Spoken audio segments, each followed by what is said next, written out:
There is a version of you that exists only in the moments you didn't speak, the comment you swallowed in a meeting, the apology you never gave, the "I love you" that stayed lodged in your throat, the truth you let a friend believe simply because correcting it felt harder than staying quiet. Somewhere in your life, right now, there is a sentence you are not saying to a parent, a partner, a boss, or yourself, and some part of you already knows exactly which one it is. Here's what should unsettle you. It's rarely fear of the words that keeps us silent. It's fear of what happens the second after we say them. We tell ourselves we're being calm, diplomatic, patient, kind. But underneath all of that, sometimes, is something far more primal. A wiring so old, so deeply human that it doesn't even feel like a choice anymore. It feels like instinct. By the end of this, you'll understand why the loudest voice in the room is rarely the bravest one. You'll understand why silence, more often than we admit, isn't peace, it's protection. And you'll understand something that might finally set you free. The moments you stayed quiet were never really about weakness. They were about survival. Picture a dinner table where everyone is laughing at a joke that quietly humiliated you, and you laugh along. 2. Picture a relationship where something feels wrong for months, maybe years, but every time the words rise in your chest, they die somewhere between your heart and your mouth. Picture the version of you as a child, standing in a doorway, wanting desperately to ask why the shouting was happening downstairs again, and instead, quietly closing the door and staying small. This is the quiet ache hiding inside so many human lives. We don't stay silent because we don't care. We stay silent because somewhere, at some point, silence once kept us safe. Maybe speaking up once led to punishment. Maybe it led to rejection, ridicule, or being told you were too much. Maybe no one ever explicitly punished your voice, but no one ever truly listened to it either. And after enough silence in response, you simply stopped offering it. If you've ever swallowed the truth to keep the peace, smiled through something that hurt, or rehearsed a difficult conversation in your head 100 times and never had it once, you are not weak. You are not a coward. You are a nervous system that learned somewhere along the way. That silence was the safest language available.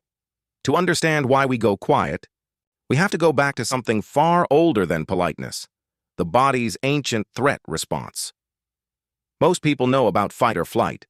Far fewer know about the third, quieter response that neuroscientists and trauma researchers describe, freeze, sometimes extended into what's called the fawn response, where instead of confronting a threat, we appease it. We go still. We go agreeable. We make ourselves smaller, softer, easier to ignore because, deep in the nervous system, safety once depended on not drawing attention at all. This isn't a character flaw. It's biology. When the brain's alarm system, the amygdala, perceives a social threat, disapproval, conflict, rejection, it can trigger the exact same freeze response once used to survive a predator. Except now, the predator might be an awkward silence at a family dinner, or a boss's raised eyebrow, or the fear of watching someone's face fall the moment you tell them the truth. There's a concept in psychology called the spiral of silence. First proposed by researcher Elizabeth Noel Neumann, the observation that people are far less likely to voice an opinion when they sense it goes against the group out of fear of isolation.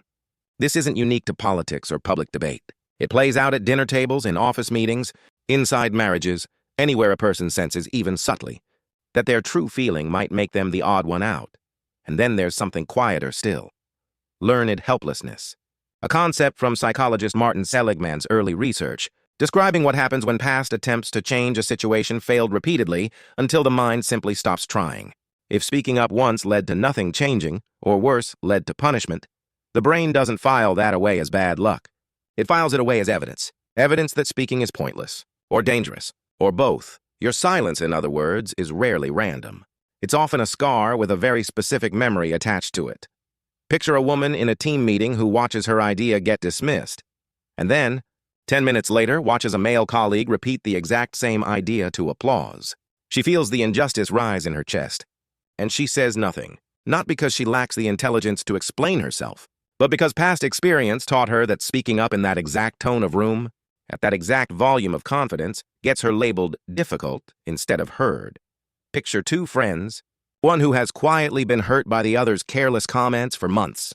Instead of saying anything, she starts pulling away slowly, canceling plans, replying later and later, hoping the friendship will just fade painlessly. Because confronting it directly feels like it might end in a fight, neither of them can undo. Picture a marriage where one partner has felt lonely for years, but every time she opens her mouth to say, "I need something different from you," the memory of the last time she tried, and was met with defensiveness, closes it again, before the sentence even forms. Picture a child at a family gathering, watching a relative make a joke that quietly stings, and staying silent because an earlier attempt to say, "That hurt my feelings," was met with, "Don't be so sensitive. The lesson lands early, and it lands hard. My hurt is an inconvenience. Better to carry it alone." Picture yourself in a social setting, disagreeing internally with something everyone around you seems to accept, and choosing deliberately to nod along anyway. Not because you change your mind, because the cost of standing alone even for a moment felt heavier than the cost of staying quiet. This is what silence protects, not cowardice, connection, even when that connection is costing you everything. Let's look closer at the quiet signs that silence has become your default language, even in moments that matter most. Sign 1. The rehearsed conversation that never happens.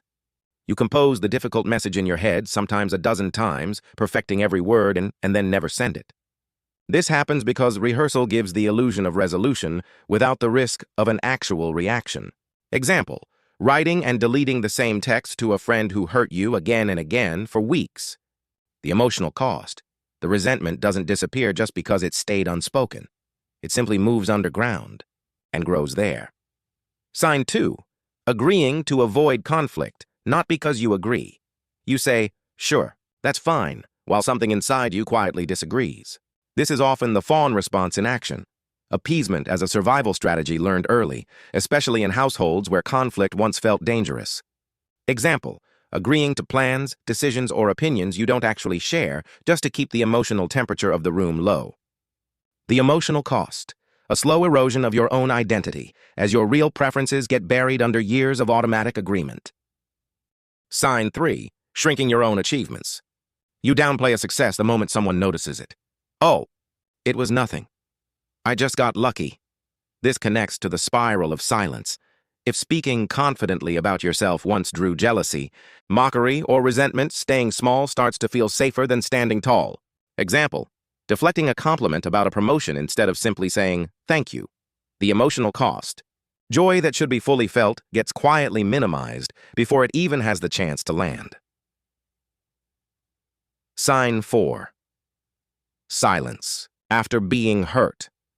Someone says something that genuinely wounds you, and instead of naming it in the moment, you go quiet, smile, and process the hurt alone later. This is learned helplessness meeting social fear, a belief often formed early that saying "that hurt me" either won't be heard or will make things worse. Example, laughing off a hurtful joke from a family member instead of addressing it, then feeling the sting privately for days. The emotional cost. The people who hurt us never learn they did, and the wound never gets the chance to heal in the open. Sign 5. Waiting for someone else to say it first. In a group, you feel a shared unspoken tension, but you wait silently for someone else to name it. This reflects a very human instinct, the safety of not being the first to break from the group's apparent consensus.